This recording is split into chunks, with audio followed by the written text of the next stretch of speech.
চিংড়ি মাছের রেসিপি করার জন্য সর্ষে, কালো সর্ষে, সাদা পোস্ত 2 চামচ আর একটু কাজু বাদাম 4 পিস।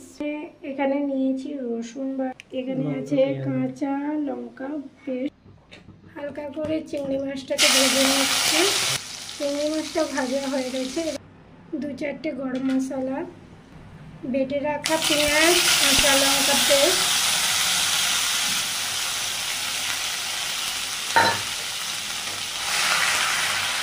এবার দিচ্ছি রসুন বাটা, আগে থেকে বেটে রাখা মশলা, লঙ্কা গুঁড়ি, নুন দিয়ে, হলদি দিয়ে আর সামান্য একটু ধনে গুঁড়ো।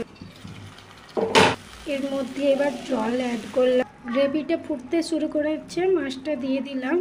মাছটা নামানোর আগে একটু গরম মশলা, এর মধ্যে সামান্য একটু ঘি অ্যাড করলাম।